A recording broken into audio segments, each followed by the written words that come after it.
Hello everyone, कैसे हैं आप सब। होपफुली सब अच्छे होंगे। आप लोगों की पढ़ाई बहुत ही अच्छी चल रही होगी। तो लीजिए एक और नई वीडियो लेकर हम आपके सामने आ गए हैं।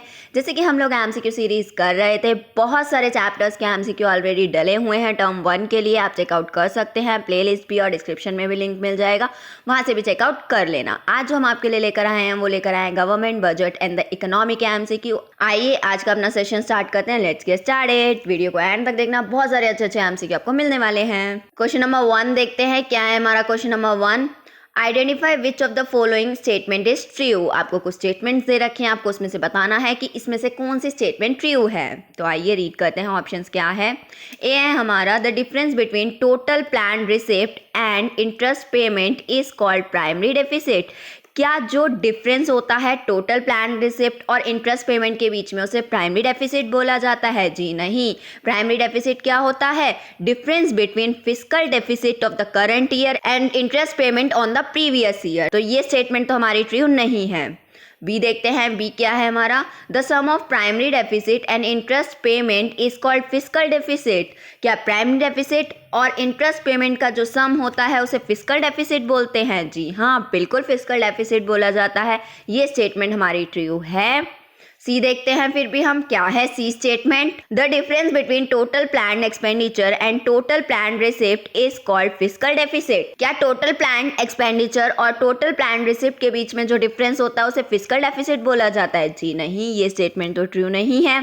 डी देखते हैं, डी क्या है, the difference between plan revenue expenditure and plan revenue receipt is called fiscal deficit. क्या प्लान रिवेन्यू एक्सपेंडिचर और प्लान रिवेन्यू रिसिप्ट के बीच में जो डिफरेंस होता है उसे फिस्कल डेफिसिट बोला जाता है? ये स्टेटमेंट भी ट्रू नहीं है। कौन सी स्टेटमेंट हमें ट्रू मिली? बी वाली स्टेटमेंट हमारी ट्रू है। The sum of primary deficit and interest payment is called fiscal deficit. जो प्राइमरी डेफिसिट और इंटरेस्ट पेमेंट के बीच का सम होता है उसे हम फिस्कल डेफिसिट बोलते हैं। तो फर्स्ट का आंसर क्या हो गया हमारा? बी। सेकेंड क्वेश्चन देखते हैं क्या है हमारा। Second question, borrowing in government budget is. Government budget में जो बोरोइंग होती है उसे क्या बोला जाता है? ए प्राइमरी डेफिसिट, या फिर बी रिवेन्यू डेफिसिट, या फिर सी फिस्कल डेफिसिट, या फिर डी डेफिसिट इन टैक्सेस। देखिए जो बोरोइंग होती है गवर्नमेंट बजट में उसे हम क्या बोलते हैं? फिस्कल डेफिसिट बोलते हैं। आपने फॉर्मूले में भी पढ़ा होगा, fiscal deficit is equal to total borrowing. तो हमारा सेकंड का आंसर क्या हो गया? सी हो गया। सेकंड का हो गया सी। थर्ड क्वेश्चन देखते हैं क्या है हमारा। Third question, what does the government budget represent. Government budget क्या रिप्रेजेंट करता है? ऑप्शंस देखते हैं, A estimated revenue and actual receipt, या फिर B estimated receipt and estimated expenditure, या फिर C actual revenue and estimated expenditure, या फिर डी ऑल ऑफ दीज। देखिए जब हम गवर्नमेंट बजट की बात करते हैं तो गवर्नमेंट बजट में सारी फिगर्स जो होती है वो एस्टिमेटेड होती हैं। कोई भी फिगर एक्चुअल नहीं होती, ना ही रिसिप्ट की ना ही एक्सपेंडिचर की। तो गवर्नमेंट बजट क्या रिप्रेजेंट करता है? Estimated receipt and estimated expenditure. तो थर्ड का आंसर हो गया हमारा बी। फोर्थ क्वेश्चन देखते हैं क्या है हमारा। Fourth question, from the set of statements given in column 1 and column 2 choose the correct pair of statements. आपको कॉलम 1 और कॉलम 2 में कुछ स्टेटमेंट्स दे रखे हैं, आपको करेक्ट पेयर चूज करना है उसमें से। आइए देखते हैं क्या है। कॉलम 1 में जो फर्स्ट दे रखा है वो आपको दे रखा है ओल्ड एज पेंशन, जिसके सामने कॉलम 2 में लिखा हुआ है नॉन टैक्स रिवेन्यू। क्या old age pension non tax revenue होती है? जी नहीं। ओल्ड एज पेंशन तो हमारी क्या होती है? रिवेन्यू एक्सपेंडिचर होता है। ओल्ड एज पेंशन हमारी नॉन टैक्स रिवेन्यू नहीं होती है, क्योंकि नॉन टैक्स रिवेन्यू किसका पार्ट है? रिवेन्यू रिसिप्ट का पार्ट है। और जो ओल्ड एज पेंशन होती है वो क्या होता है? रिवेन्यू एक्सपेंडिचर होता है। क्योंकि ओल्ड एज पेंशन से ना ही किसी तरीके की एसेट क्रिएट हो रही है, ना ही किसी तरीके की लायबिलिटी रिड्यूस हो रही है। तो ओल्ड एज पेंशन तो हमारी क्या है? Revenue expenditure. तो फर्स्ट पेयर तो हमारा करेक्ट नहीं है। सेकंड देखते हैं, सेकंड क्या है? एक्साइज ड्यूटी, जिसके आगे लिखा हुआ है कैपिटल रिसिप्ट। क्या एक्साइज ड्यूटी कैपिटल रिसिप्ट है? जी नहीं। एक्साइज ड्यूटी तो हमारा इनडायरेक्ट टैक्स है, और टैक्स रिवेन्यू किस में आता है? हमारा रिवेन्यू रिसिप्ट में आता है। तो एक्साइज ड्यूटी कैपिटल रिसिप्ट तो नहीं होती, ये तो रिवेन्यू रिसिप्ट का पार्ट है। तो ये पेयर भी हमारा गलत है। थर्ड देखते हैं, थर्ड क्या है, repayment of borrowing. Repayment of borrowing के आगे लिखा हुआ है रिवेन्यू एक्सपेंडिचर। क्या repayment of borrowing revenue expenditure होता है? जी नहीं, रिवेन्यू एक्सपेंडिचर नहीं होता, क्योंकि रिपेमेंट ऑफ बोरोइंग से हमारी लाइबिलिटी कम हो रही है, और जब लाइबिलिटी कम होती है तो उसे हम क्या बोलते हैं? कैपिटल एक्सपेंडिचर बोलते हैं। जब रिडक्शन इन द लाइबिलिटी होता है तो कैपिटल एक्सपेंडिचर होता है, तो ये पेयर भी हमारा ठीक नहीं है, क्योंकि रिपेमेंट ऑफ बोरोइंग क्या है? कैपिटल एक्सपेंडिचर है, रिवेन्यू एक्सपेंडिचर नहीं है। फोर्थ वाला देखते हैं, फोर्थ क्या है हमारा? इनकम टैक्स, जिसके आगे लिखा हुआ है डायरेक्ट टैक्स। क्या इनकम टैक्स को डायरेक्ट टैक्स बोला जाता है? जी हाँ, इनकम टैक्स को क्या बोलते हैं? डायरेक्ट टैक्स बोलते हैं। तो ये वाला ऑप्शन जो है हमारा करेक्ट पेयर दे रहा है हमें। तो हमारा आंसर क्या चला गया? ये फोर्थ वाला। फोर्थ वाला अपने ऑप्शन में सर्च करेंगे, कहाँ पे दिख रहा है आपको? डी वाले में दिख रहा है, फोर्थ का फोर्थ। तो फोर्थ का आंसर क्या हो गया? डी। फिफ्थ क्वेश्चन देखते हैं, क्या है हमारा fifth question? Assertion reason based ये क्वेश्चन है। बहुत सारी वीडियोस में डिस्कस कर चुके हैं असर्शन रीजन कैसे अटेम्प्ट करते हैं, तो होपफुली आपको असर्शन रीजन अटेम्प्ट करने अब आ गए होंगे। तो आइए देखते हैं इस क्वेश्चन में क्या है। असर्शन रीड करते हैं। असर्शन क्या है? Revenue deficit includes capital receipt and capital expenditure. क्या रिवेन्यू डेफिसिट में कैपिटल रिसिप्ट्स और कैपिटल एक्सपेंडिचर होता है? क्या ये स्टेटमेंट ट्रू है? जी नहीं, ये स्टेटमेंट तो फॉल्स है, क्योंकि रिवेन्यू डेफिसिट में क्या होता है? Revenue receipt and revenue expenditure होता है। तो ये जो हमें असर्शन मिल गया वो क्या मिल गया? फॉल्स मिल गया। अब रीजन रीड करते हैं। रीजन क्या है हमारा? Revenue deficit is related to revenue expenditure and revenue receipt of the government. Revenue deficit क्या गवर्नमेंट के रिवेन्यू एक्सपेंडिचर और रिवेन्यू रिसिप्ट से रिलेट करता है। क्या ये स्टेटमेंट ट्रू है? जी हाँ, ये स्टेटमेंट एकदम ट्रू है। क्या पढ़ा है हमने? रिवेन्यू डेफिसिट क्या होता है? Revenue expenditure minus revenue receipt. तो रिवेन्यू डेफिसिट क्या करता है? रिवेन्यू एक्सपेंडिचर और रिवेन्यू रिसिप्ट से रिलेट करता है। तो हमारा रीजन क्या हो गया? ट्रू हो गया, और असर्शन क्या हो गया? फॉल्स हो गया। तो कहाँ दिख रहा है? कौन सा ऑप्शन है ये? Assertion is false but reason is true. तो फिफ्थ का आंसर क्या हो गया हमारा? बी हो गया। Assertion is false but reason is true. Fifth का हो गया बी। सिक्स्थ क्वेश्चन देखते हैं, क्या है हमारा sixth question? Purchase of share is related to. Purchase of share किससे रिलेट करता है? आइए देखते हैं ऑप्शंस क्या है। ए कैपिटल एक्सपेंडिचर है, या फिर बी रिवेन्यू रिसिप्ट्स हैं, या फिर सी कैपिटल रिसिप्ट्स है, या फिर डी रिवेन्यू एक्सपेंडिचर है। तो बताइए परचेज ऑफ शेयर क्या है? जब हम शेयर परचेज कर रहे हैं तो हमारी क्या हो रही है? एसेट क्रिएट हो रही है। किसमें एसेट क्रिएट होती है हमारी? कैपिटल एक्सपेंडिचर में क्या होती है? एसेट क्रिएट होती है। तो परचेज ऑफ शेयर क्या है हमारा? Capital expenditure. तो सिक्स का हो गया ए। अब सेवेंथ क्वेश्चन देखते हैं, क्या है हमारा seventh question? Assertion reason based ये क्वेश्चन है। असर्शन रीड करते हैं। असर्शन क्या है? Dividend received on investment is the revenue receipt of the government. जो डिविडेंड रिसीव्ड होता है इन्वेस्टमेंट पे, क्या वो गवर्नमेंट का रिवेन्यू रिसिप्ट है? हाँ जी, वो क्या है? गवर्नमेंट का रिवेन्यू रिसिप्ट है। ये स्टेटमेंट एकदम ट्रू है, क्योंकि जो डिविडेंड रिसिप्ट होता है इन्वेस्टमेंट पे, वो ना ही किसी तरीके की लाइबिलिटी क्रिएट कर रहा है, ना ही एसेट रिड्यूस कर रहा है। तो असर्शन क्या मिल गया हमें? ट्रू मिल गया।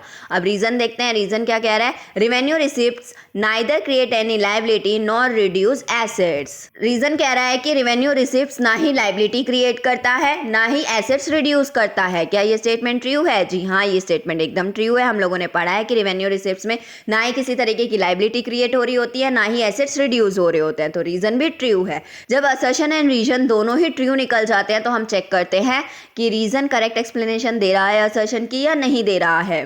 तो असर्शन क्या कह रहा है कि जो डिविडेंड रिसीव करते हैं हम इन्वेस्टमेंट पे, वो रिवेन्यू रिसिप्ट है गवर्नमेंट का। क्या हमारे क्यों का आंसर हमें मिलेगा? जो हम डिविडेंड रिसीव करते हैं इन्वेस्टमेंट पे, क्यों वो रिवेन्यू रिसिप्ट है गवर्नमेंट का? क्यों है? क्या रीजन में इसका आंसर मिलेगा?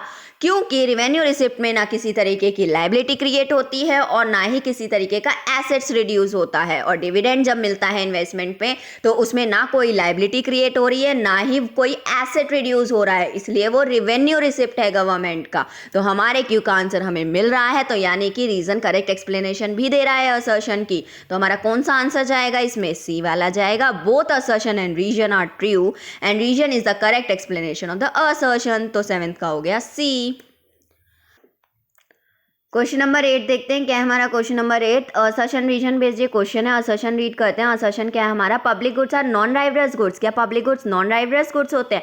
जी हाँ, पब्लिक गुड्स हमारे क्या होते हैं, नॉन राइवलरस होते हैं। ये स्टेटमेंट एकदम ट्रू है, क्योंकि पब्लिक गुड्स कोई भी यूज कर सकता है, किसी को कोई रिस्ट्रिक्शन नहीं है पब्लिक गुड्स यूज करने के लिए, हर कोई पब्लिक गुड्स को यूज कर सकता है। तो हमारा असर्शन तो हो गया ट्रू। अब रीजन देखते हैं। रीजन क्या है हमारा, the benefit of such goods can be enjoyed by all and are not restricted to any one person. Reason कह रहा है कि जो पब्लिक गुड्स का बेनिफिट है वो हर कोई ले सकता है, हर कोई एंजॉय कर सकता है, किसी भी पर्सन को रिस्ट्रिक्टेड नहीं किया जाता उसका यूज करने से। क्या ये स्टेटमेंट ट्रू है? जी हाँ, ये स्टेटमेंट एकदम ट्रू है कि पब्लिक गुड्स को कोई भी यूज कर सकता है, कोई भी एंजॉय कर सकता है, किसी को भी रिस्ट्रिक्शन नहीं है इसे यूज करने के लिए।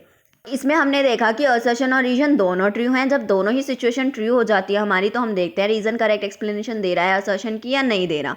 असर्शन कह रहा है पब्लिक गुड्स हमारे नॉन राइवलरस गुड्स हैं। Public goods non rivalrous goods क्यों हैं? क्योंकि पब्लिक गुड्स का बेनिफिट कोई भी ले सकता है, कोई भी एंजॉय कर सकता है, कोई भी पर्सन रिस्ट्रिक्टेड नहीं है इसका बेनिफिट लेने से। तो हम क्या कह सकते हैं, रीजन करेक्ट एक्सप्लेनेशन दे रहा है ना असर्शन की, हमारा क्यों का आंसर हमें मिल गया है। तो रीजन क्या दे रहा है, करेक्ट एक्सप्लेनेशन दे रहा है असर्शन की। तो आप कह सकते हो असर्शन और रीजन दोनों ही ट्रू है और रीजन करेक्ट एक्सप्लेनेशन भी दे रहा है असर्शन की। तो ये कौन सा आंसर चला जाएगा आपका, सी वाला चला जाएगा। Both assertion and reason are true and reason is the correct explanation of the assertion. तो इट का हो गया सी। अब 9th क्वेश्चन देखते हैं क्या है हमारा। 9th question, from the set of statement given in column 1 and 2 choose the correct pair of statement. आपको दो कॉलम दे रखे हैं, कॉलम 1 एंड 2, आपको करेक्ट पेयर बताना है। तो आइए देखते हैं क्या है हमारे कॉलम्स में। फर्स्ट देखते हैं क्या है कॉलम 1 में, डेफिसिट बजट। डेफिसिट बजट के आगे लिखा हुआ है कॉलम 2 में total expenditure is equal to total receipt. क्या डेफिसिट बजट का मतलब टोटल एक्सपेंडिचर टोटल रिसिप्ट के इक्वल होता है? नहीं, ये तो हमारी बैलेंस बजट की सिचुएशन है। डेफिसिट बजट में तो हमारा क्या होता है, एक्सपेंडिचर ज़्यादा हो जाता है रिसिप्ट से, तभी डेफिसिट आता है। तो फर्स्ट वाला पेयर तो हमारा करेक्ट नहीं है।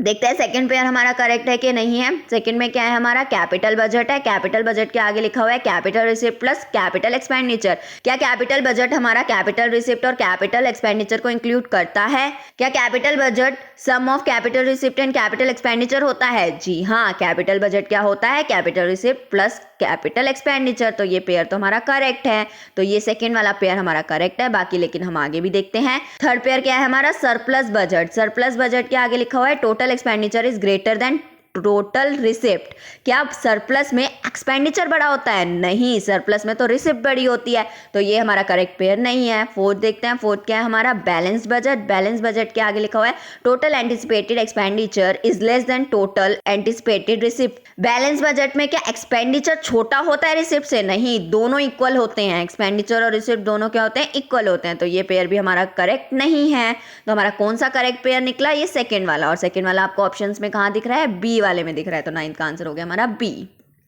अब 10th क्वेश्चन देखते हैं क्या है हमारा। 10th question, the focus of government budget is to. Government budget का फोकस किस पे होता है? A, minimize fiscal deficit, fiscal deficit को मिनिमाइज करने में, या फिर बी, मैक्सिमाइज फिस्कल डेफिसिट, या फिर फिस्कल डेफिसिट को बढ़ाने में, या फिर सी, मैक्सिमाइज एक्सपेंडिचर, एक्सपेंडिचर बढ़ाने में, या फिर D, none of the above. बताइए क्या फोकस होता है गवर्नमेंट बजट का? गवर्नमेंट बजट का फोकस होता है मिनिमाइज फिस्कल डेफिसिट, क्योंकि फिस्कल डेफिसिट हमने पढ़ी है ना, क्या होती है, fiscal deficit is equal to total borrowing. अपनी बोरोइंग को मिनिमाइज करना गवर्नमेंट बजट का फोकस होता है। तो 10th का हो गया हमारा ए। 11th क्वेश्चन देखते हैं क्या है हमारा। 11th question assertion reason based ये क्वेश्चन है। रीड करते हैं क्या है assertion. The government budget is an annual estimated statement of receipt and expenditure during the coming fiscal year. क्या गवर्नमेंट बजट एक एनुअल एस्टिमेटेड स्टेटमेंट होती है रिसिप्ट और एक्सपेंडिचर का कमिंग फिस्कल ईयर की? क्या ये स्टेटमेंट ट्रू है? जी हाँ, ये स्टेटमेंट एकदम ट्रू है। गवर्नमेंट बजट का हमने यही मीनिंग पढ़ा है, तो ये असर्शन तो हो गया ट्रू। अब रीजन क्या कह रहा है, रीजन है हमारा through the government budget it tries to reduce the regional variation. Government budget के थ्रू ट्राई किया जाता है कि रीजनल वेरिएशन रिड्यूस हो जाए, यानी कि रीजनल डिस्पैरिटीज रिड्यूस हो जाए। यानी कि गवर्नमेंट बजट का एक ऑब्जेक्टिव ये भी है कि रीजनल डिस्पैरिटीज, रीजनल वेरिएशन को रिड्यूस किया जाए। क्या स्टेटमेंट ट्रू है? जी हाँ, ये स्टेटमेंट भी एकदम ट्रू है कि हमने एक ऑब्जेक्टिव पढ़ा है गवर्नमेंट बजट का, जिसमें हमने बात करी है कि रीजनल वेरिएशन यानी कि रीजनल डिस्पैरिटीज को रिड्यूस करता है गवर्नमेंट बजट। तो रीजन भी क्या हो गया, ट्रू हो गया। असर्शन भी ट्रू, रीजन भी ट्रू। अब देखेंगे रीजन करेक्ट एक्सप्लेनेशन दे रहा है असर्शन की या नहीं दे रहा। असर्शन क्या कह रहा है कि गवर्नमेंट बजट क्या है, एक एनुअल एस्टिमेटेड स्टेटमेंट है रिसिप्ट और एक्सपेंडिचर की कमिंग फिस्कल ईयर में। और रीज़न क्या कह रहा है हमारा कि गवर्नमेंट बजट से रीजनल वेरिएशन को भी रिड्यूस करने की कोशिश की जा रही है। क्या दोनों के बीच में किसी तरीके का रिलेशन बन रहा है, इंटरलिंक हो रहा है कि नहीं हो रहा? हमें असर्शन और रीजन में किसी भी तरीके का इंटरलिंक नहीं दिख रहा है। रीजन करेक्ट एक्सप्लेनेशन नहीं दे रहा है असर्शन की, क्योंकि असर्शन बता रहा है गवर्नमेंट बजट क्या है और रीजन बात कर रहा है रीजनल डिस्पैरिटीज की, यानी कि दोनों अपने अलग अलग कंसेप्ट के बारे में बात कर रहे हैं। तो दोनों ही स्टेटमेंट ट्रू है, लेकिन रीजन करेक्ट एक्सप्लेनेशन नहीं दे रहा है असर्शन की। तो हमारा कौन सा ऑप्शन होगा इसका? डी वाला होगा। Both assertion and reason are true but reason is not the correct explanation of the assertion. 11th का हो गया डी। अब 12th क्वेश्चन देखते हैं क्या है हमारा 12th क्वेश्चन। ये भी असर्शन रीजन बेस्ड क्वेश्चन है। रीड करते हैं असर्शन क्या है। Repayment of loan by the government is the capital expenditure of the government. Repayment of loan by the government क्या एक कैपिटल एक्सपेंडिचर है गवर्नमेंट का? जी हाँ, ये स्टेटमेंट क्या है हमारी? ट्रू है। जो रीपेमेंट ऑफ लोन होता है वो कैपिटल एक्सपेंडिचर है, क्योंकि हमने पढ़ा है कैपिटल एक्सपेंडिचर क्या होता है, जिसमें या तो एसेट क्रिएट होती है या फिर लाइबिलिटी रिड्यूस होती है। तो जब हम लोन रिपे कर देंगे तो क्या हो रही है? लाइबिलिटी रिड्यूस हो रही है। तो असर्शन तो हमारा ट्रू हो गया। अब रीजन रीड करते हैं। रीजन क्या है हमारा? Capital expenditure of government leads to creation of assets और रिडक्शन इन लायबिलिटीज। रीजन कह रहा है कि कैपिटल एक्सपेंडिचर में क्या होता है, या तो एसेट्स क्रिएट हो रही होती है या फिर लायबिलिटी रिड्यूस हो रही होती है। यही होता है ना कैपिटल एक्सपेंडिचर में, या तो एसेट क्रिएट हो रही होती है या फिर लायबिलिटी रिड्यूस हो रही होती है।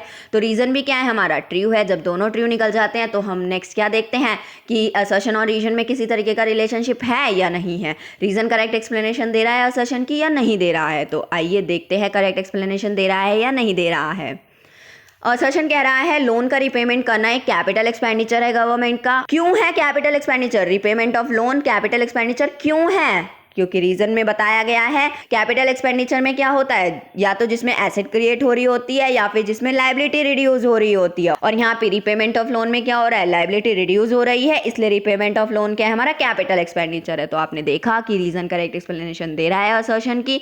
तो हमारा कौन सा आंसर जाएगा? सी वाला आंसर जाएगा। Both assertion and reason are true and reason is the correct explanation of the assertion. तो 12th का आंसर हो गया सी। आज के लिए बस इतना ही। वीडियो अच्छी लगे तो वीडियो को लाइक कर देना, और ऐसी ही बहुत सारी वीडियोज और चाहिए हो तो चैनल को सब्सक्राइब करके जाना, बेल आइकन प्रेस कर देना, जिससे कि आपके पास नोटिफिकेशन भी आ जाए। बाकी इसी तरीके से पढ़ते रहिए, हमारी वीडियो को अपने दोस्तों के साथ शेयर करते रहिए और हमारे चैनल के साथ जुड़े रहिए। Thank you so much.